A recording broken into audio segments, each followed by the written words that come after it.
Ma'asyiral muslimin yang dimuliakan Allah Subhanahu wa taala. Bicara tentang ayat kursi, artinya kita bicara tentang satu ayat dalam Al-Quran yang paling istimewa. Kalau cerita surat, maka surah Al-Fatihah adalah surat yang paling istimewa dari seluruh surat-surat dalam Al-Quran. Tapi kalau cerita ayat, maka tidak ada ayat yang lebih istimewa melebihi ayat kursi. Walaupun terjadi khilaf para ulama,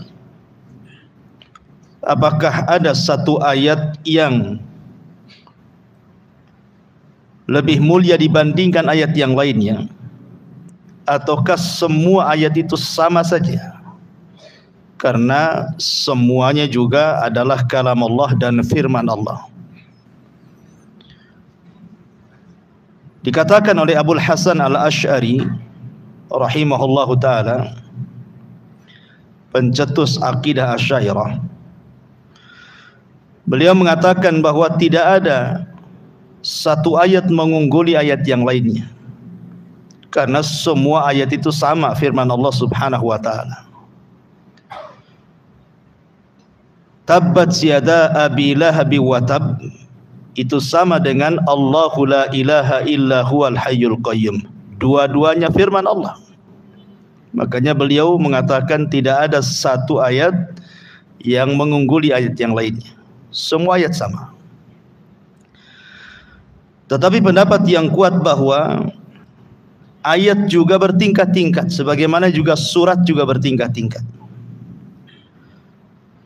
Dan itu dijelaskan dalam sebuah hadis ketika Nabi SAW berjumpa dengan Ubay ibn Ka'ab radhiyallahu an, satu sahabat yang diunggulkan dari segi Quran,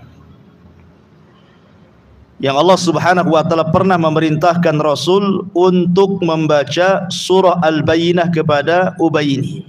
Satu-satunya orang yang disuruh oleh Allah untuk membacakan surat kepada seorang sahabat adalah Ubay bin Ka'ab. Rasul diperintahkan Allah untuk membaca surah Al-Bayyinah. Dan Nabi SAW mengatakan kepada Ubay ini, "Ya Aba Al-Mungdhir." Ini kunyahnya, wahai Aba Mungdhir. "Atadri ayyu ayatin min kitabillahi ma'aka a'zam." Wahai Abu Mungdhir, tahukah engkau mana ayat yang paling agung menurutmu di dalam kitab Allah Al-Quran? Menunjukkan Nabi SAW bertanya kepada Ubay, tahu enggak ayat yang paling istimewa dalam Al-Quran itu? Berarti ada ayat yang istimewa dibandingkan ayat yang lain. Maka Ubay dengan pengetahuan katakan, Allah lebih tahu. Kemudian Nabi SAW bertanya lagi, "Ya Aba Mungdhir, atadri ayyu ayati min kitabillahi ma'aka a'zam?"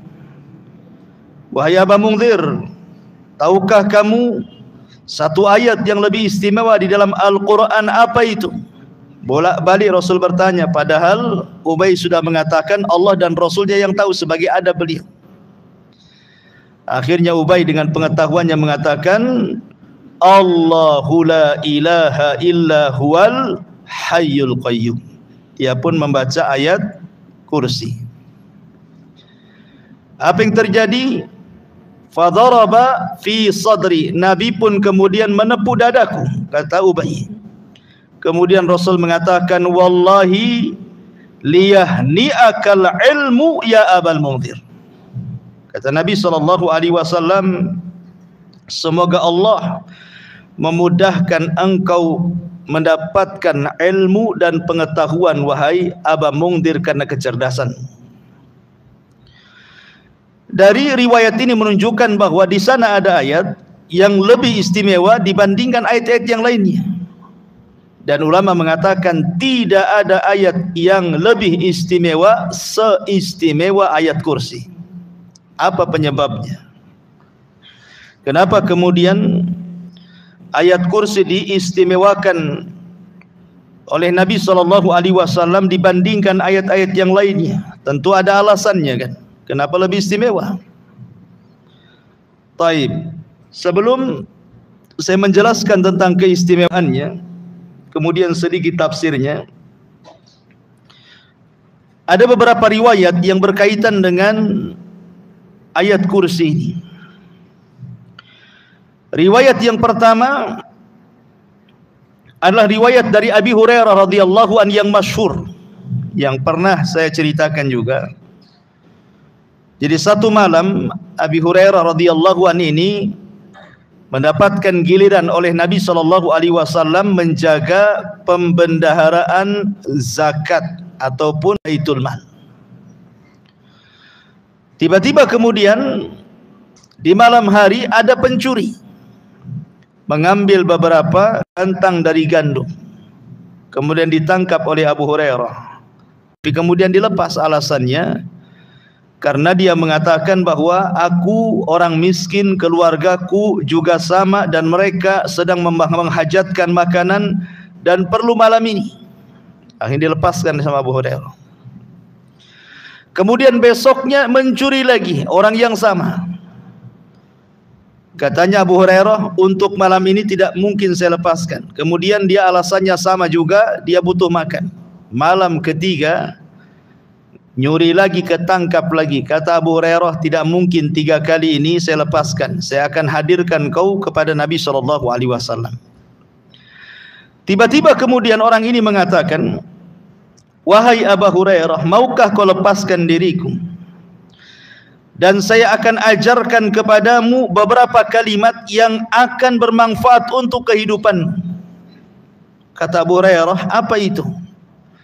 Maka pencuri ini mengatakan, ya Aba Hurairah, idza awaita ila firashika faqra ayatul kursi. Wahai Abu Hurairah, kalau engkau menuju pembaringanmu, maksudnya hendak tidur, bacalah ayat kursi. Allahu la ilaha illa huwal hayyul qayyum sampai selesai.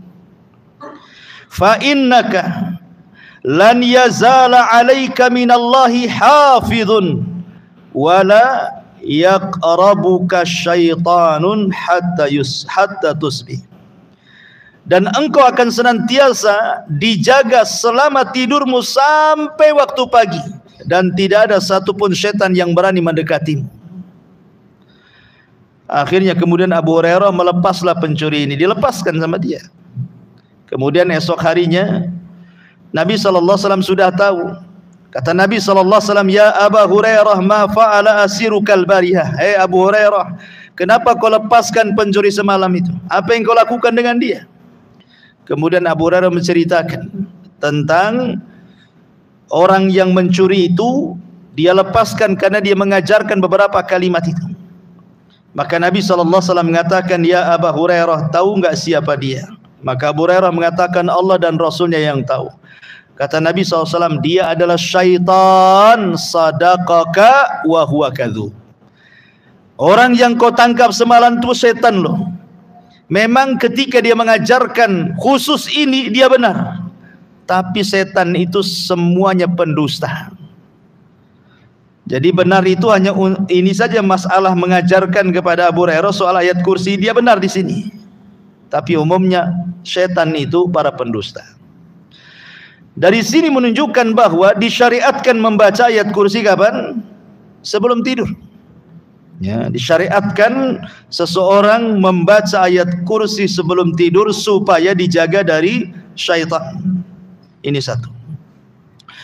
Kemudian yang kedua, hadis dari Ubay ibn Ka'ab radhiyallahu an. Kasusnya sama. Jadi Ubay bin Ka'ab juga suatu malam dia sedang menjaga baitul mal, tiba-tiba ada yang mencuri, kemudian ketika dipegang rupanya berbulu semua tangannya. Ketika ditanya siapa kamu, kemudian dia ngaku dia setan. Kemudian dia mengajarkan kepada Ubay ibn Ka'ab ini, idza qara'taha ghudwatan ujirta minna hatta tumsiyah, wa idza qara'taha hina tumsi ujirta minna hatta tusbihah. Siapa yang membacanya ketika pagi, maka ia akan dilindungi oleh Allah dari gangguan syaitan hingga petang. Dan siapa yang membaca ketika petang, maka ia akan dilindungi hingga di waktu pagi. Ya. Jadi di sini juga ayat kursi disunahkan dibaca ketika pagi dan petang supaya tidak diganggu syaitan. Ini juga riwayat tentang keutamaan ayat kursi. Kemudian yang ketiga, hadis dari Abu Umamah radhiyallahu an, man qara'a ayatal kursi fi duburi kulli salatin maktubatin lam yamna'hu min dukhulil jannati illa an yamuta. Sesiapa membaca ayat kursi setiap selesai solat, tidak ada yang menghalanginya dia masuk surga selain kematiannya. Kata para ulama bahwa orang yang mendawamkan membaca ayat kursi setelah solat, maka orang itu dapat jaminan surga. Ini keistimewaan luar biasa baca ayat kursi setelah solat. Ya, terkadang kita ini jangan cerita ayat kursi, zikir saja yang jelas-jelas saja, istighfar 3 kali langsung sholat sunnah. Kadang nggak sempat zikir kan. Padahal di sini Nabi SAW menjamin sorga dengan orang yang mendawamkan membaca ayat kursi setelah sholat. Kemudian juga yang keempat, tentang anjuran umum orang yang membaca surah Al-Baqarah. Karena surah kursi itu kan terdapat dalam surah Al-Baqarah kan, ayat 255. Nabi SAW secara umum mengatakan, siapa yang membaca surah Al-Baqarah di rumahnya, maka setan akan lari dari rumahnya. Maka seandainya kita cukup membaca ayat kursi saja, sebenarnya cukup membuat setan itu lari. Jadi Islam itu simple sebenarnya. Jadi kalau seandainya antum punya toko, merasa tokonya disihir orang, baca saja ayat kursi, nanti setannya juga kabur. Setan rumah kok kayak angker, baca saja ayat kursi. Ingat, mengusir setan itu dengan cara dibaca, bukan dengan cara ditulis kaligrafi kemudian dipajang di tembok. Itu tidak akan mengusir setan. Nanti susah pula, nanti kaligrafi di depan, oke lah, tidak lewat depan, belakang pula tak ada kaligrafi. Nanti lewat belakang pula. Jadi maksudnya begini, ikhwan, setan itu tidak takut kaligrafi. Ya, setan itu takut kalau kaligrafi itu kita baca. Karena Quran itu bukan untuk dipajang, Quran itu untuk dibaca. Apalagi kalau kaligrafinya tak bisa dibaca pula, kan ada itu kaligrafi yang susah dibaca itu. Mungkin sudah modelnya kayak gitu kan. Yang punya kaligrafinya aja suruh baca tak tahu dia. Jadi asal beli saja kan itu. Karena ada bentuk kaligrafi, kaidah-kaidahnya kita tidak paham gitu ya. Bagaimana nggak bisa dibaca, ngusir setan gitu. Jadi kalau ingin ngusir setan, baca.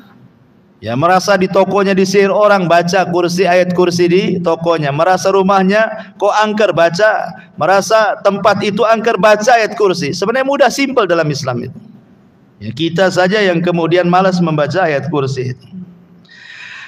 Termasuk juga ma'asyiral muslimin yang dimuliakan Allah Subhanahu wa taala, disunahkan juga membaca ayat kursi ini ketika seseorang terasa terganggu atau diganggu oleh syaitan. Ya, umpamanya antum merasa kesambet atau apa gitu ya. Ya, baca ayat kursi. Taib. Ini sedikit dari keistimewaan ayat kursi. Pertanyaannya, ikhwatu fiddin, kenapa ayat kursi ini kok istimewa sekali di antara ayat-ayat yang lainnya? Yang pertama, karena memang nas hadis sendiri yang tadi sudah saya bacakan, hadis tentang Ubay ibn Ka'ab, Rasul yang mengatakan seperti itu. Ketika bertanya kepada Ubay, tahukah engkau wahai Ubay ayat yang paling istimewa dalam Al-Quran? Kemudian Ubay menjawab ayat kursi dan Rasul membenarkannya. Ini satu. Kemudian yang kedua, keutamaan ayat kursi ini disebutkan karena dalam ayat kursi ini terkandung banyak makna yang tidak ada pada ayat-ayat yang lainnya. Seperti saya contohkan tadi, tabbat yada abi lahabi wa tab. Celakalah kedua tangan Abi Lahab dan celaka. Itu juga Quran juga kan, satu ayat tuh. Tabbat yada abi lahabi wa tab, itu satu ayat. Kemudian Allahu la ilaha illa huwal hayyul qayyum, itu juga ayat juga. Tapi kalau kita mau bedah tuh makna tabbat yada abi lahabi wa tab dengan Allahu la ilaha illa huwal hayyul qayyum, maka Allahu la ilaha illa huwal hayyul qayyum itu tidak ada batas. Kalau kita mau menjelaskan mungkin perlu berhari-hari, perlu berjilid-jilid itu makna la ilaha illallah tauhid itu. Makanya karena banyak terkandung makna yang tidak ada pada ayat yang lain, makanya kemudian ayat kursi ini diistimewakan dibandingkan ayat-ayat yang lain. Itu dari segi kandungan makna. Dari segi orang yang membacanya, orang yang mentadaburinya, orang yang memikirkannya, itu pun lebih istimewa dibandingkan ayat-ayat yang lainnya. Kemudian yang ketiga, hebatnya ayat kursi ini menurut Imam Nawawi rahimahullahu ta'ala, Allah subhanahu wa ta'ala menyebutkan tentang usulu asma'illah, masdar daripada nama Allah subhanahu wa ta'ala, di mana seluruh nama-nama Allah itu kembali kepada satu nama ini. Apa itu? Allah. Allah mulai dengan kalimat Allah. Allahu la ilaha illa huwal hayyul qayyum. Semua nama Allah itu kembali kepada Allah. Makanya kalimat tauhid itu la ilaha illallah, tidak boleh dibaca la ilaha illa ar-Rahman, la ilaha illa al-Azizu, la ilaha illa al-Ghafur, tidak boleh. Kenapa? Karena kalimat ar-Rahman bisa saja maknanya bukan Allah. Seperti orang-orang musyrik jahiliyah, mereka mengatakan kepada si nabi palsu Musailamah al-Kadzdzab itu disebut Rahmanul Yamamah katanya. Rahmannya Yamamah katanya. Negeri Yamamah. Atau Al-Aziz bisa saja bukan Allah. Seperti Allah mengatakan wa mra'atu al-Aziz, wa mra'atul Aziz. Ya, seorang laki-laki yang memungut Nabi Yusuf itu namanya Al-Aziz. Kemudian diletakkan di istananya. Itu Aziz namanya. Tetapi ketika kita katakan Allah, tidak mungkin berpaling kecuali hanya Dia saja. Dan Allah subhanahu wa ta'ala sebutkan 17 kali dalam ayat kursi itu, ya, di mana seluruh kata ganti itu kembali kepada Allah. Allah, la ilaha illa huwa lagi. Kemudian al-hayyu, al-qayyum, ya'khuduhu, di situ ya. Itu dhamir itu. Kemudian lahu ma fis samawati wa ma fil ardh. Man dzalladzi yashfa'. Di sini terkandung huwa, huwa kembali kepada Allah. Indahu lagi, illa biidnihi, hi lagi di situ. Dan begitu seterusnya. Ya. Jadi 17 kali terulang yang merupakan usul asma'illah itu ada pada ayat kursi dan tidak terdapat dalam ayat-ayat yang lainnya. Sebab itulah istimewanya ayat kursi. Kata Imam Nawawi rahimahullahu ta'ala. Kemudian juga dalam ayat kursi ini terkandung antara tasbih wa takdis. Tasbih dan takdis. Ibadah para malaikat itu disebutkan di dalam Al-Quran surah Al-Baqarah, wa nahnu nusabbihu bihamdika wa nuqaddisulah.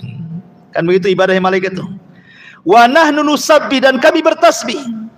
Kemudian nuqaddis, dan kami mentakdis. Apa sih bedanya tasbih dengan takdis? Kalau tasbih itu membersihkan zatnya dari sifat-sifat yang tidak layak disematkan kepada Allah.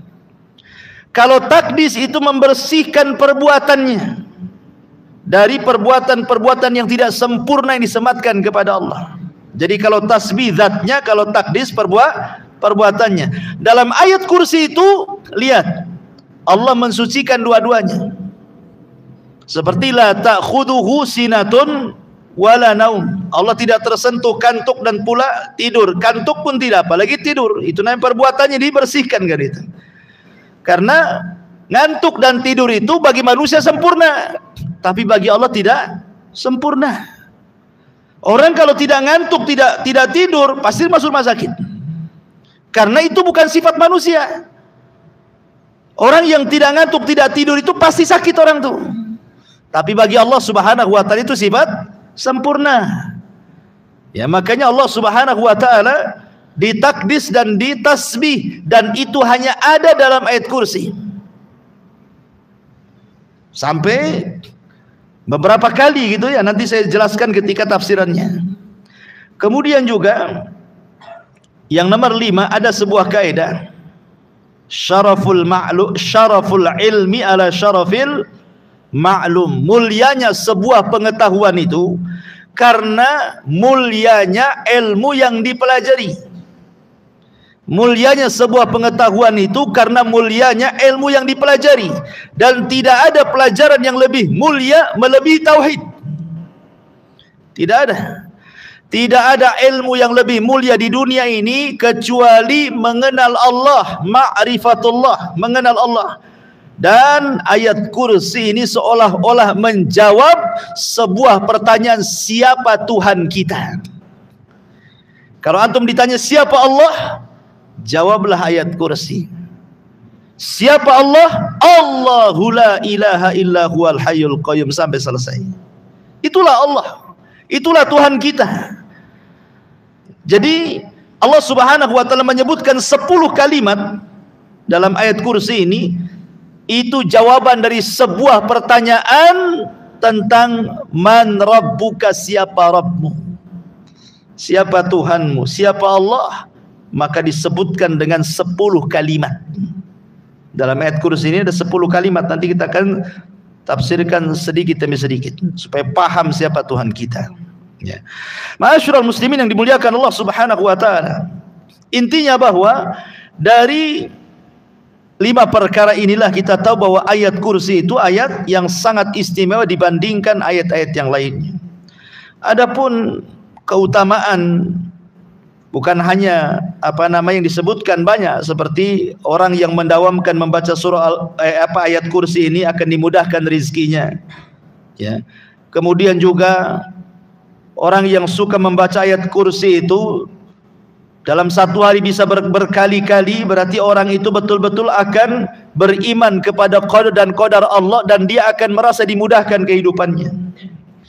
Kemudian juga orang yang membaca ayat kursi itu maka akan dihindarkan dari setiap mara bahaya. Dan orang yang membaca ayat kursi itu akan diberikan kesabaran dan bisa menghadapi semua musibah. Dan begitu seterusnya, bahkan bisa mengobati penyakit badan dan penyakit hati. Itu dari segi faedah ruhiyahnya. Taib, kita akan masuk sedikit pada tafsir singkatnya. Ma'asyiral muslimin yang dimuliakan Allah Subhanahu wa taala. Di sini Allah Subhanahu wa taala menghabarkan dirinya dengan 10 habar. Allah la ilaha illahu, ini satu. Allah al-hayyul qayyum. Allah la ta'khuduhu sinatun wala naum. Allah lahu ma fis samawati wa ma fil ard. Allah man dzal ladzi yashfa'u indahu illa bi idnihi. Allah ya'lamu ma baina aydihim wa ma khalfahum. Allah wa la yuhituna bi syai'in min ilmihi illa bima syaa. Allah wasi'a kursiyyuhu samawati wal ard. Allah wala ya'udhuhu hifdhuhuma. Allah wa huwal aliyyul azim. Wa huwal aliyyul azim. Di sini Allah Subhanahu wa taala menghabarkan siapa dirinya dengan 10 habar. Yang pertama, Allah. Siapa Allah? Allah adalah la ilaha illahu. Dia tidak ada ilah sesembahan yang berhak disembah kecuali Dia. Ini yang pertama. Kalimat Allah Subhanahu wa taala, kalau kita bicara tentang nama-nama Allah ya. Nama-nama Allah terbagi 3. Ada yang disebut dengan Ismu Al-Jalalah. Ada yang disebut dengan Ismu Al-Jamalah. Ada yang disebut dengan Ismu Al-Kamalah. Jadi Ismu Al-Jalalah, Ismu Al-Jamalah, Ismu Al-Kamalah. Apa itu? Kalau kita belajar asma dan sifat, nama-nama dan sifat bagi Allah Subhanahu wa taala. Kan ada buku tuh namanya buku tentang Asmaul Husna. Jadi Al-Jalalah itu maksudnya bicara soal nama Allah yang memiliki keagungan yang tidak dimiliki kecuali hanya Allah Subhanahu wa taala saja. Dan melahirkan khauf bagi kita, perasaan takut. Ya. Ini yang pertama. Yang kedua, Al-Jamalah. Nama Allah yang memiliki kelembutan. Kelembutan sehingga melahirkan kepada kita sebuah harapan. Kemudian yang ketiga, Al-Kamalah, nama Allah yang memiliki kesempurnaan, supaya kita yakin bahwa Allah lah tempat bergantung semua kebutuhan dan hajat manusia kepadanya. Disebut Al-Jalalah, Jalalah itu artinya sebuah keagungan dan kemuliaan, kebesaran yang melahirkan perasaan takut kepada kita. Seperti Al-Mutakabbir, Allah itu zat yang maha sombong. Sombong ini sifat Allah. Kemudian Al-Muntakim, Allah itu zat yang maha mengirim siksaannya kepada siapapun sesuai kehendaknya. Al-Khaliq, dia yang menciptakan, tidak ada manusia selain dia yang menciptakan. Allah, dialah zat satu-satunya yang disembah. Itu disebut Jalalah namanya. Beda dengan yang kedua, Jamalah, kelembutan, Rahim. Allah itu maha pengasih, maha penyayang, Latif, maha lembut. Itu namanya Jamalah. Ya. Apa bedanya? Kalau kita berhadapan dengan nama Allah yang sifatnya Jalalah, maka kita harus bermuamalah dengan sifat ini dengan cara kebalikannya. Ketika kita katakan Allah Al-Khaliq, maka kita katakan kita ini makhluk. Ketika Allah itu Mutakabbir, kita katakan kita harus mutawadi. Allah sombong, berarti kita harus rendah diri. Allah pencipta, berarti kita makhluk. Jadi bermuamalah dengan kebalikan sifatnya. Jangan Allah sombong, antum pula sombong, kurang ajar itu namanya. Ya. Allah sombong, kita harus tawadu. Siapa kita di hadapan Allah? Sombong itu adalah ridanya Allah. Beda dengan yang kedua, sifat Jamalah, kita harus menirunya. Allah Rahim, berarti kita juga harus Rahim. Allah Ghafur, berarti kita juga harus Ghafur. Kalau Allah penyayang, kita berusaha untuk menyayang. Kalau Allah itu pengampun, berusaha kita mudah memaafkan. Dan begitu seterusnya. Ya. Lihat sifat itu. Masuk ke mana gitulah, sifat Jamalah atau sifat Jalalah. Allah itu sifat Jalalah. Allah itu artinya ma'bud, yang disembah. Berarti kita ini sebagai hambanya adalah abid, orang yang menyembah. Jangan seperti Fir'aun mengatakan ana rabbukumul a'la, saya Rabb kalian yang lebih tinggi, sembah saya katanya. Makanya Allah katakan fa'aghraqnahu wa junudah, kami tenggelamkan si Fir'aun dan bala tentaranya. Ma'asyiral muslimin yang dimuliakan Allah Subhanahu wa taala. Jadi Allah ini adalah semua nama kembali kepada Dia. Semua nama kembali kepada Allah Subhanahu wa taala. Kemudian yang kedua, Al-Hayyul Qayyum. Allah huwal Hayyul Qayyum. Allah dialah Al-Hayyu yang maha hidup, Al-Qayyum, dan maha berdiri sendiri, tidak berhajat kepada makhluknya. Kalimat Al-Hayyu, ma'asyiral muslimin yang dimuliakan Allah Subhanahu wa taala. Allah Subhanahu wa taala ketika menyebut kalimat Al-Hayyu, maknanya Allah itu zat yang maha hidup dan tidak akan pernah mati. Ingat perkataan Abu Bakar Siddiq radhiyallahu anhu saat Rasul meninggal. Apa kata Abu Bakar? Man kana ya'budullaha fa innallaha hayyun la yamut. Wa man kana ya'budu Muhammadan fa inna Muhammadan qad mat. Siapa yang menyembah Allah, kata Abu Bakar, Allah adalah zat yang hidup dan tidak akan pernah mati. Tapi siapa yang menyembah Muhammad, Muhammad itu sudah mati. Artinya apa di sini? Artinya Allah Subhanahu wa taala disifati dengan sifat hidup dan tidak didahului dengan kematian. Allah tidak pernah didahului dengan kematian, beda dengan manusia. Awalnya tidak ada, kemudian menjadi ada. Makanya Allah mengatakan, hal ata 'alal insan hinum minad dahri lam yakun syai'an madhkura. Bukankah pernah datang kepada manusia waktu di masa yang ketika itu belum merupakan sesuatu yang bisa disebut, belum ada namanya langit, bumi, Adam, Hawa, manusia, fulan, tidak ada. Baru kemudian Allah ciptakan, barulah tersebut nama-nama itu. Tetapi Allah Subhanahu wa taala tidak ada dengan ketidakadaan. Allah itu senantiasa ada dan akan pernah ada dan akan terus ada. Karena dia tersifati dengan sifat hidup. Ketika Allah Subhanahu wa taala tersifati dengan sifat hidup, artinya semua hajat kita akan didengar oleh Allah Subhanahu wa taala. Karena zat yang hidup, maka dia akan melihat, dia akan mendengar, dia akan mengijabah, dia akan mengabulkan, dan begitu seterusnya. Kebalikannya, kalau zat itu mati, tidak bisa mengabulkan apapun permintaan kita. Lihat ketika Ibrahim menghancurkan patung-patung Namrud, kemudian palunya diletakkan di patung yang paling besar.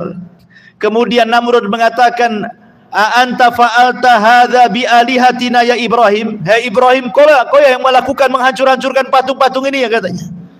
Kata Ibrahim, tidak. Yang menghancurkan itu loh berhala yang gede, itu palunya ada di situ, katanya. Ya. Coba saja tanya, in kanu yantiqun, kalau mereka bicara, katanya. Tanya saja kalau mereka bicara. Ibrahim ingin mengatakan dengan kalimat, jika mereka bicara, katakan ini loh patung mati. Jangan lagi diajak bicara, bicara pun tidak bisa. Macam mana kalian akan berdoa kepada zat yang mati, tidak bisa bicara, tidak bisa mendengar, tidak bisa melihat, bahkan dia juga tidak bisa menjaga dirinya. Jadi berhala-berhala yang disembah kepada selain Allah, mereka adalah berhala-berhala mati. Tidak mungkin kita meminta ke sesuatu yang mati. Mintalah kepada Allah zat yang maha hidup, yang sudah jelas-jelas hidup, kan gitu. Ini disebut dengan Al-Hayyu. Kemudian yang kedua, Al-Qayyum. Qayyum ini ada dua penafsiran para ulama. Maknanya Allah tidak berhajat dengan makhluknya. Kita yang berhajat kepada Allah. Allah tidak berhajat kepada makhluknya, kita yang berhajat kepada Allah. Dari sini sebagian ulama mengatakan Al-Qayyum itu sama dengan kalimat As-Samad dalam surah Al-Ikhlas, Qul huwallahu ahad, Allahu samad. Samad itu artinya apa? Tempat bergantung semua makhluk. Itulah makna Al-Qayyum. Allah tidak berhajat dengan kita, tapi kita berhajat dengan Allah. Makanya ketika Allah tidak berhajat dengan kita, walaupun satu dunia kufur, tidak akan mengurangi kekuasaan Allah. Walaupun satu dunia beriman, tidak menambah kekuasaan Allah. Karena Allah tidak berhajat dengan kita. Kita yang berhajat dengan dia. Makna yang kedua dan yang dikuatkan oleh banyak ahli tafsir, Al-Qayyum di situ artinya Allah Subhanahu wa taala qayyum, berdiri untuk memberikan semua hajat hamba-hambanya. Kita lihat manusia itu kan macam-macam hajatnya. Ada yang minta sembuh, ada yang minta rizki, ada yang minta kaya, ada yang minta jodoh, ada yang minta hujan, ada yang minta panas. Macam-macam lah orang itu minta di dunia ini. Ya. Kita saja yang hadir di sini macam-macam minta-mintanya. Ya, ada yang minta kaya, tapi nggak ada yang minta miskin biasanya. Semua minta kaya. Ada yang minta sembuh, tidak ada orang minta penyakit itu. Artinya kalaulah seluruh manusia meminta, disebutkan hajat-hajatnya, maka Allah Subhanahu wa taala akan memberikan semua hajat mereka. Seperti apa? Seperti seseorang menyelupkan tangannya ke lautan, kemudian diangkat kemudian neteslah di ujung jari, setetes itulah Allah berikan kepada seluruh hajat manusia itu. Sementara kekayaan Allah itu lautannya tuh. Ya. Jadi Allah Subhanahu wa taala ghani. Yang diberikan kepada makhluk itu hanya setetes. Dari setetes ini ada yang menjadi kaya, ada yang jadi sultan, ada yang jadi menteri, ada yang jadi presiden, ada yang jadi profesor, macam-macam. Yang satu tetes ini, gimana dengan lautan Allah Subhanahu wa taala itu? Makanya heran kalau para ulama dulu melihat kita ini seolah-olah kita ini mengejar yang satu tetes tapi meninggalkan yang lautan. Jadi para ulama dulu itu kalau memandang kita, mungkin kalau mereka hidup hari ini, mungkin mereka memandang kita itu seolah-olah kita mengejar yang setetes dan meninggalkan yang lautan. Ya, ibaratnya mungkin antum lempar satu butir gula ke 1000 semut, pasti rebutan tuh. Ya, yang satu butir itu direbutkan orang-orang tuh. Padahal ngapain dia ngejar satu tetes sementara lautan terbentang lebar? Ya, karena dunia itu terkadang terhalang pandangan lautan dan hanya terpandang kepada yang satu tetes itu. Orang nggak yakin dengan sorga masalahnya, dan yakin dengan dunia, makanya mengejar yang satu tetes dan meninggalkan yang satu lautan itu. Tapi ma'asyiral muslimin yang dimuliakan Allah Azza wa Jalla, jadi qayyum itu artinya Allah mudabbir. Jadi memberikan seluruh hajat hamba-hambanya. Itu mana al-qayyum yang kedua. Ini yang banyak dikuatkan oleh para ulama. Kemudian Allah mengatakan Allahu la ilaha illahu. Kemudian Allahu al-hayyul qayyum la ta'khuduhu sinatun wala naum. La ta'khuduhu sinatun wala naum. Allah tidak pernah tersentuh kantuk apalagi tidur. Karena logikanya begini, ikhwan. Walillahil matsalul a'la. Tentu bagi Allah permisalan lebih tinggi dibandingkan kita ya. Antum saja kalau naik motor, jangankan lagi tidur, ngantuk saja bisa nabrak orang. Apalagi kemudian nyetir sambil tidur, saya jamin bangun mungkar nakir depan antum. Ikhwan, itu manusia itu. Walillahil matsalul a'la, kan begitu ya? Permisalan lebih tinggi lagi. Makanya ada sebuah kisah Israiliyat, walaupun kisah ini baik dilemahkan para ulama, tapi kita ambil ibrahnya. Nabi Musa alaihi salatu wassalam, karena disebutkan oleh Imam Ibnu Katsir di dalam tafsirnya juga, ketika mentafsirkan la ta'khudhuhu sinatu wala naum, tapi beliau menjelaskan bahwa hadis ini mungkar. Jadi Nabi Musa alaihi salatu wassalam pernah bertanya kepada para malaikat, hal yanamullah, apakah Allah tidur? Kata Nabi Musa ini. Maka Allah Subhanahu wa taala mewahyukan kepada para malaikat untuk membawa 2 piring bejana. Kemudian Musa disuruh berdiri dan diletakkan 2 piring bejana di kedua telapak tangannya sambil berdiri seperti ini. Pegang wahai Musa. Jadi ini 1 piring di tangan kanan, 1 piring di tangan kiri, kemudian diisi air 2 bejana tersebut. Musa tidak paham. Untuk apa? Kata malaikat, sudah pegang saja sambil berdiri. Sampai kapan? Sudah pegang saja sambil berdiri. Jadi Musa itu begini saja lama ngantuk akhirnya dia. Ketika ngantuk, jatuh pula yang sebelah kanan, perang. Oh, beta terbangun lagi. Dia masih bertahan satunya lagi, ngantuk lagi, jatuh lagi, perang. Dua-duanya akhirnya jatuh kemudian pecah. Kata malaikat, ya Musa, kalau Allah tersentuh ngantuk apalagi tidur, seperti itulah alam semesta, seperti 2 bejana yang ada di tanganmu tuh. Ya. Kalau seandainya Allah tidur, sudah tabrakan tuh. Bulan, bumi, bintang, galaksi di langit itu sudah kiamat tuh.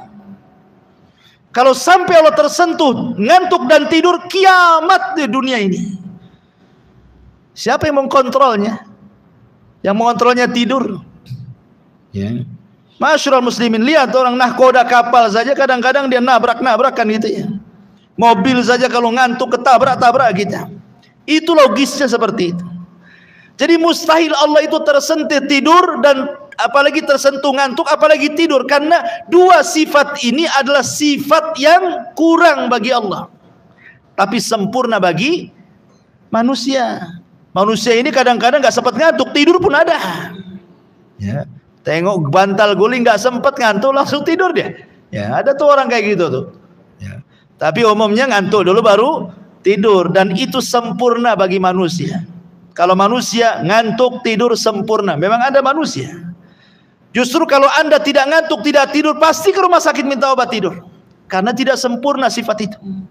Tapi bagi Allah Subhanahu wa taala, tidak ngantuk dan tidak tidur adalah sebuah kesempurnaan untuk menjaga keamanan alam semesta ini.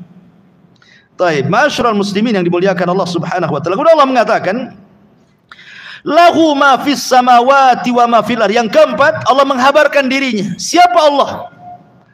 Maka Allah katakan, lahu ma fis samawati wa ma fil ardh.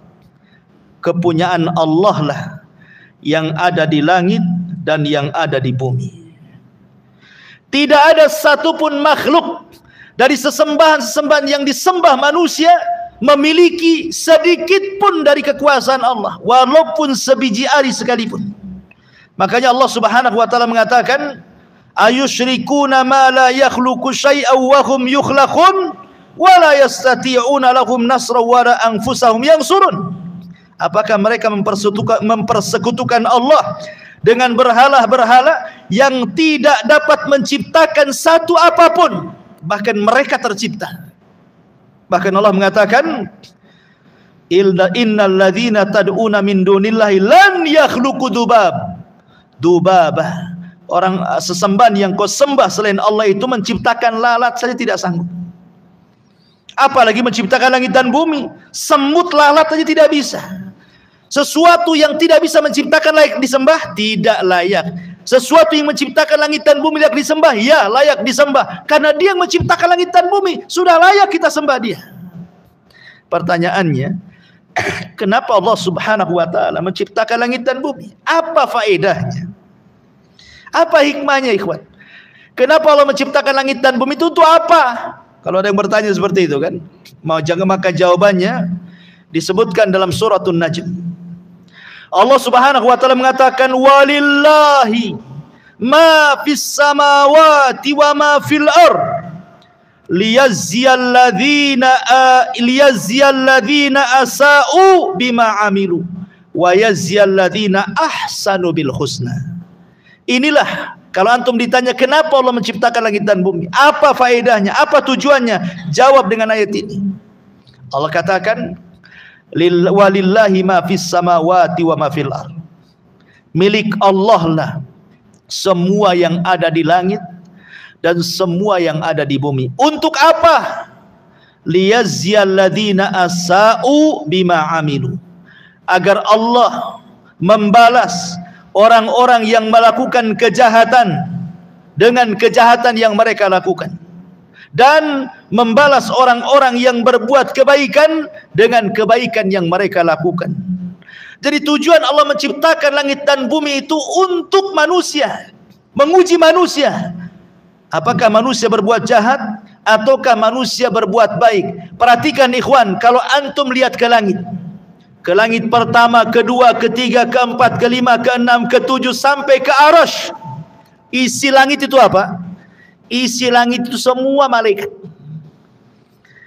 Isi langit itu dari langit pertama sampai ke Arasy itu semua malaikat. Pertanyaannya, malaikat bermaksiat? Tidak ada malaikat bermaksiat itu. Di langit itu tidak ada maksiat kecuali satu kali, saat iblis tak mau sujud kepada Adam, itu saja. Tetapi itu satu kali saja.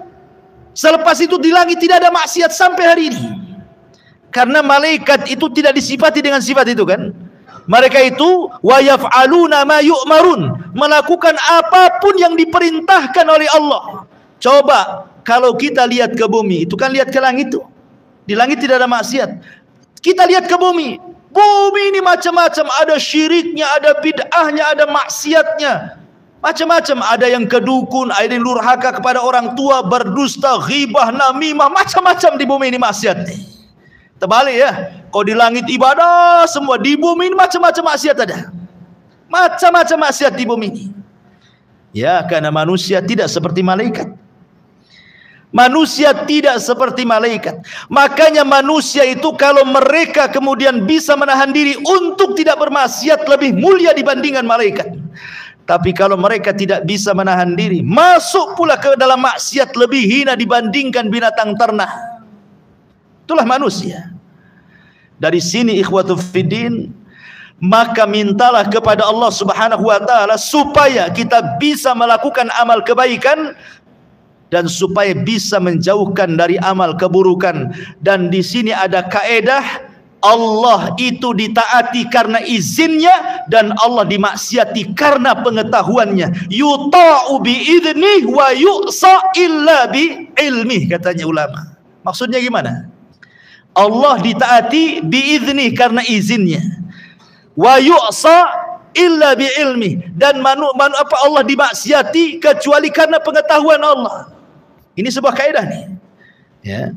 Allah ditaati karena izinnya, Allah dimaksiati karena pengetahuannya. Maksudnya begini, ikhwan. Kalau Anda salat, zakat, puasa, haji, birrul walidain, berzikir, baca Quran, oh ibadah antum lakukan. Antum jamin ibadah antum diterima? Tidak. Tidak ada jaminan ibadah kita diterima. Walaupun antum tidak maksiat dari lahir sampai mati, tidak ada jaminan amal antum diterima Allah. Kecuali kalau Allah mengizinkan menerima amalan kita. Ingat ya, karena Allah itu ditaati berdasarkan izinnya. Walaupun antum sesoleh apapun belum tentu diterima kalau Allah tidak izinkan. Tapi kalau Allah izinkan, 1 rakaat solat diterima sudah cukup bagi kita. Makanya kata Abu Darda radhiyallahu anhu, kalau aku tahu, katanya, 1 sujudku diterima oleh Allah, 1 saja seumur hidupku, 1 sujudku aku tahu diterima Allah, cukup bagiku, katanya. Kenapa? Karena Allah mengatakan innama yataqabbalullahu minal muttaqin, karena Allah menerima dari hamba-hamba Allah yang bertakwa. Kalau aku tahu sujudku 1 kali terima, berarti aku tahu aku termasuk orang takwa, dan hanya orang takwa yang masuk surga. Masalahnya kan kita tidak tahu apakah amalan kita diterima atau tidak. Ketika tidak tahu, kita pun tak tahu kita takwa ataupun tidak, itu masalahnya. Makanya kita hanya berharap semua ibadah kita diizinkan Allah. Kemudian penggalan kalimat yang kedua, wa yu'sa illa bi'ilmi, dan tidaklah Allah dimaksiati kecuali dengan pengetahuannya. Kalau maksiat itu tidak perlu izin dari Allah. Bukan berarti kalau umpamanya antum maksiat belum tentu masuk neraka. Sudah jelas masuk neraka, gitu maksudnya. Tanpa izin-izin dulu. Ya Rabb, saya sudah berzina, masuk neraka enggak nih? Enggak perlu, langsung masuk neraka. Kalau maksiat itu tidak ada izin-izinan, karena Allah sudah tahu. Kenapa sudah tahu? Pertanyaannya, ketika antum maksiat, antum tahu nggak? Tahu. Masa antum tidak tahu antum maksiat? Antum berzina, antum minum khamar, antum maling, antum sendiri tahu sedang maksiat. Allah, ingat, syafaat itu ada 2 macam. Ada syafaat di bumi, ada syafaat di akhirat. Ada syafaat di dunia, ada syafaat di akhirat. Dan syafaat di dunia ini maksudnya adalah ibadah yang kita lakukan. Ibadah itu ada 2, ada adlun, ada syaf'un. Adlun, syaf'un. Adlun itu ibadah wajib, syaf'un itu ibadah sunnah. Salat 5 waktu adlun, puasa Ramadan adlun, zakat wajib adlun, kemudian haji adlun, itu disebut adlun. Kemudian sana ada syafaat, syaf'un. Nah, itulah sholat rawatib, sedekah, umroh, dan begitu seterusnya. Kalau amalan-amalan wajib kita ingin diterima, maka lakukan yang sunnah. Kalau amalan wajib kita ingin diterima, maka lakukan amalan-amalan yang sunnah. Karena sunnah ini disebut syaf'un, syafaat. Syaf'un itu artinya syafaat. Perantara diterima ibadah wajib itu dengan melaksanakan ibadah sunnah, gitu maksudnya. Makanya ada adlun, ada syaf'un. Kalau ingin diterima solat 5 waktunya, maka jangan lupa juga sunnah-sunnahnya. Kalau ingin diterima puasa Ramadannya, jangan pula dengan lupakan puasa-puasa sunnahnya. Kalau ingin diterima haji, jangan pula umrohnya lupa. Kalau ingin diterima zakatnya, jangan pula sedekahnya lupa. Begitu maksudnya. Karena ibadah sunnah itu disebut syaf'un. Dialah syafaat, jembatan diterima ibadahnya yang wajib itu. Tetapi walaupun demikian, baik wajib ataupun sunnah tetap tidak akan diterima kecuali setelah ada izin Allah. Ini satu. Yang kedua, ada syafaat di akhirat. Syafaat di akhirat ma'ruf. Dan syafaat Nabi SAW itu dua. Ada di masa hidupnya, ada setelah kematiannya. Kalau di masa hidupnya boleh kita meminta syafaat seperti Anas bin Malik datang kepada Rasulullah masa hidup tuh. Rasul, berikan aku syafaat di hari kiamat, kata Anas. Rasul masih hidup. Kata Rasul, baik Anas, karena engkau sudah banyak berbuat baik kepadaku, kuberikan syafaatku kepadamu. Kata Anas bin Malik radhiyallahu an, di mana aku akan dapati syafaat pada hari kiamat wahai Rasul? Kata Rasul, temui aku di telagaku. Kata Anas, kalau aku tidak mendapatimu di telagamu wahai Rasul, temui aku di titik Siratal Mustaqim. Kata Anas, kalau aku tidak dapati kau di Siratal Mustaqim, temui di tempat penimbangan amal, karena aku tidak mungkin lepas dari 3 tempat ini, kata Nabi. Anas minta syafaat, Rasul masih hidup. Enggak apa-apa. Karena Rasul masih hidup. Tapi masalahnya Rasul sudah meninggal. Sehingga ketentuan syafaat cuma satu di akhirat. Ya. Dan yang bisa mendapatkan syafaat Rasul di akhirat itu adalah orang-orang yang banyak beribadah di dunia. Bukan orang yang datang ke kuburan Nabi atau ke kuburan orang-orang saleh, bukan.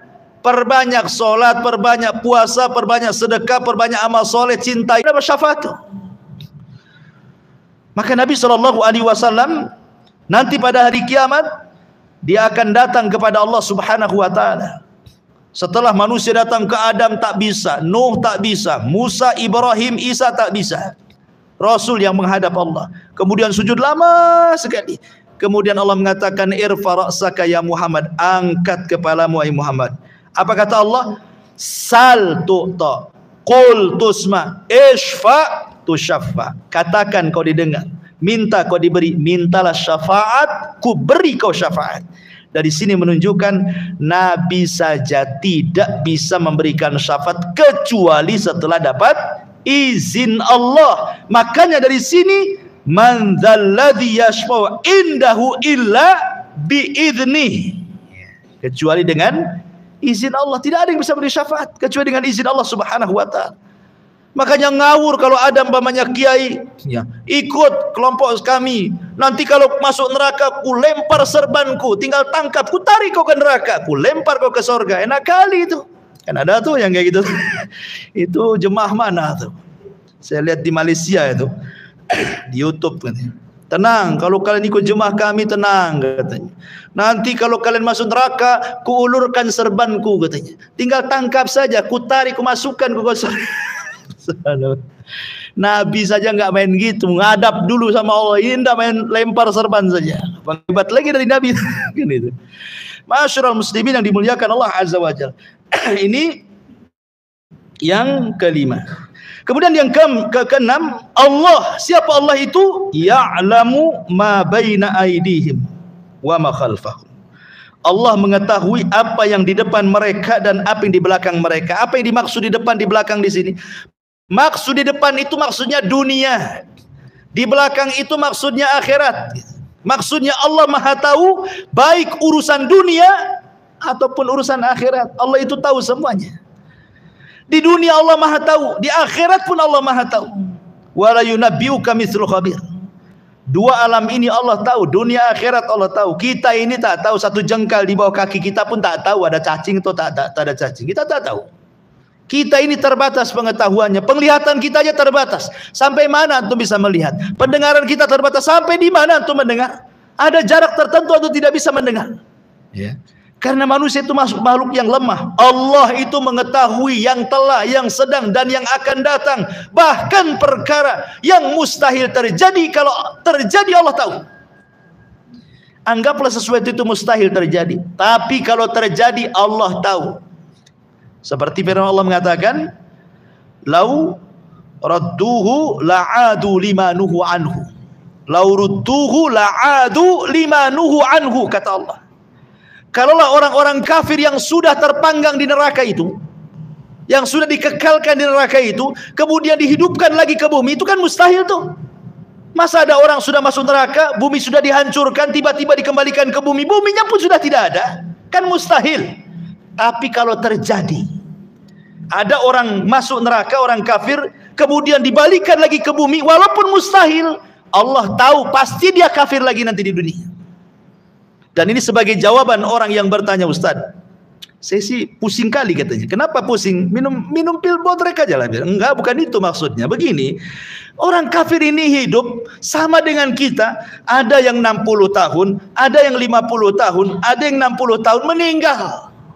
Dengan kekafirannya 60 tahun, tiba-tiba masuk neraka pula, dikekalkan di dalamnya. Saya nggak masuk akal nih. Bisa dipahami nih? Ya.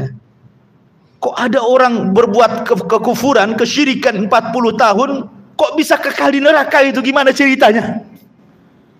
Kalau antum ditanya seperti itu, jawabannya gimana? Ini jawabannya ini. Karena Allah itu maha tahu kepada sesuatu yang mustahil terjadi. Kalau terjadi, Allah tahu.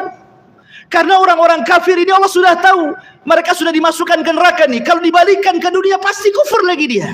Jadi ngapain pula ya dimasukkannya seterusnya di situ? Itu jawabannya ya. Begitu jawabannya. Jangan bingung. Itulah jawabannya. Ma'asyiral muslimin yang dimuliakan Allah khalfam. Kemudian yang ketujuh, Allah, siapa Allah? Wala yuhituna bisyai'im min ilmihi illa bima syaa. Ya. Wala yuhituna bisyai'im min ilmihi illa bima syaa.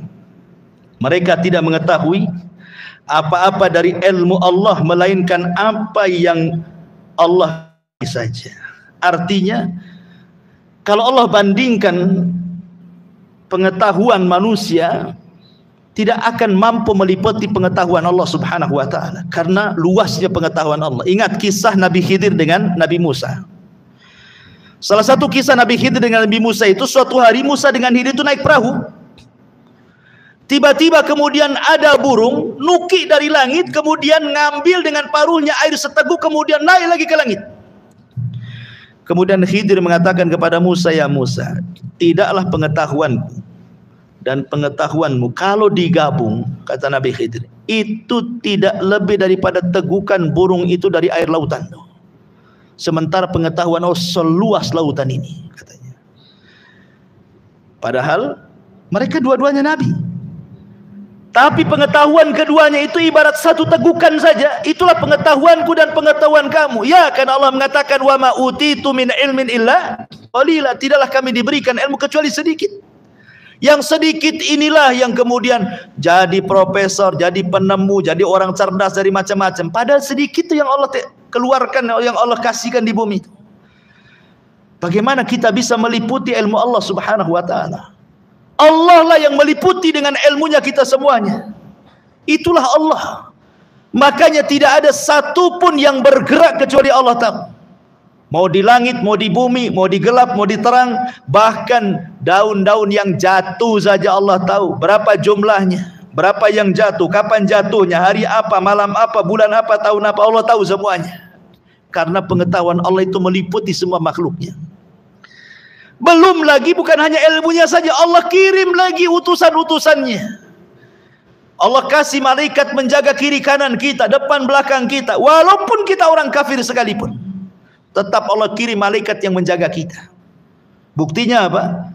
Buktinya kalau antum tidur di teras, tidak ada rombongan semut masuk ke telinga antum kan. Padahal kalau semut dendam sama antum ketika antum semprot baygon, kemudian mati separuh penduduknya, dia dendam tuh, saat antum tidur dia bisa kita masuknya ke telinganya tuh. Kurang aja dia sudah membunuh teman-teman kita kan. Ada ceritanya semut bogeng masuk ke telinga antum? Nggak ada ceritanya. Kenapa? Karena dijaga malaikat ketika tidur itu. Wa inna alaikum lahafidhin. Kan semut bisa saja bogengnya kan, tapi tidak terjadi. Ia adalah 1-2 yang kemasukan semut telinganya, tapi umumnya nggak akan terjadi itu. Kenapa? Karena dijaga malaikat.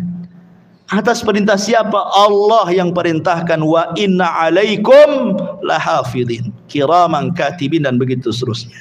Kemudian Allah mengatakan yang nomor 8, Allah, tahukah siapa Allah? Allah wasi'a kursiyuhus samawati wal ardh. Allah dialah yang kursinya meliputi langit dan bumi. Bicara tentang kursi, makanya ayat ini disebut ayat kursi. Apa sih kursi di sini? Ayat kursi. Apa sih kursi di sini? Kalau kursi ma'ruf lah, antum di rumah banyak kursi. Ya kan, di ruang tamu mesti ada kursi semua. Apakah kursi itu maksudnya kursi-kursi yang antum pahami di situ? Ada sebagian para ulama mentafsirkan maksud daripada makna kursi itu apa. Yang pertama, ada yang mengatakan kursi itu artinya ilmu Allah. Jadi ayat kursi itu artinya ayat yang bicara tentang pengetahuan dan ilmu Allah yang meliputi semua makhluknya.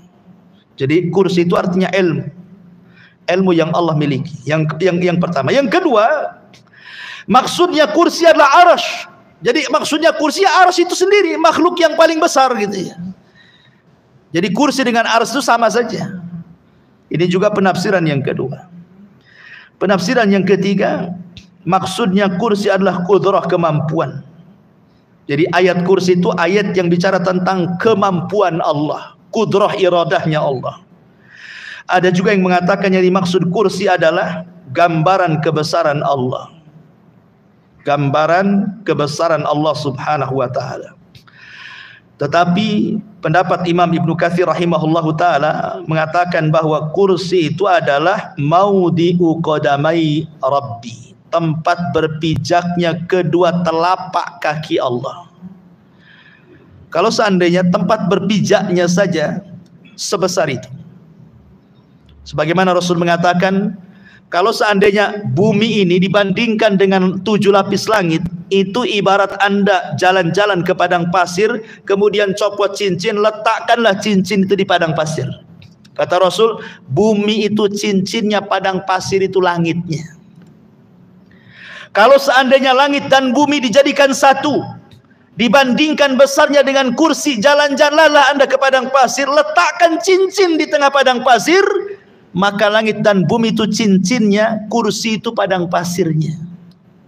Kalau seandainya kursinya antum gabung, langitnya antum gabung, buminya antum gabung, dibandingkan dengan arasy Allah, sama juga. Jalan-jalanlah ke padang pasir, lepas cincin, letakkan di padang pasir, kursinya, langitnya, buminya, itulah cincinnya, padang pasir itu arasy-nya. Pertanyaannya, bagaimana dengan zat yang menciptakannya? Allahu Akbar.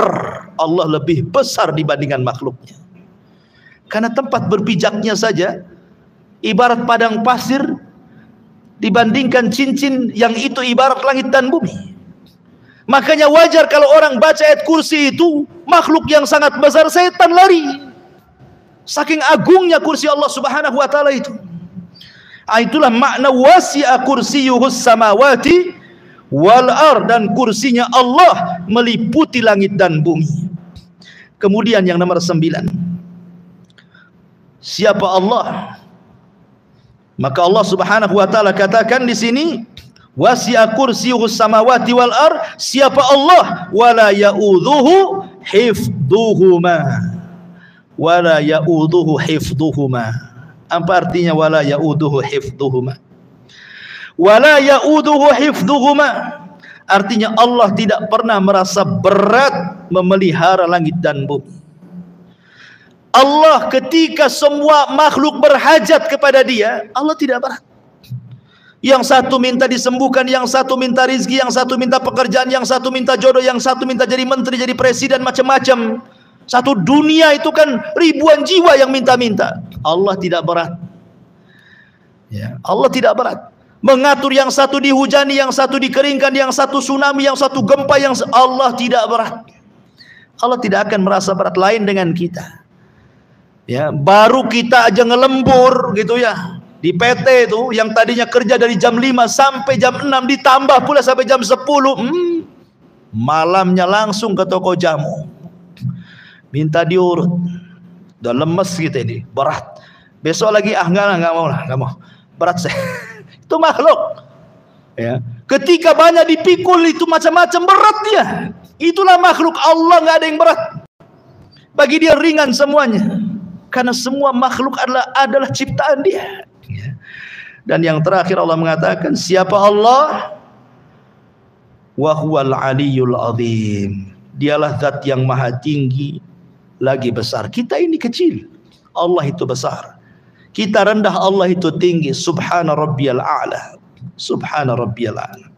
Inilah diantara singkat ya, tafsir singkat kalau dilebarkan memang luas tentang ayat kursi ini. Mudah-mudahan ada manfaatnya. Subhanakallahumma bihamdika asyhadu an la ilaha illa anta astaghfiruka wa atubu ilaik. Allahu ta'ala. Assalamualaikum warahmatullahi wabarakatuh.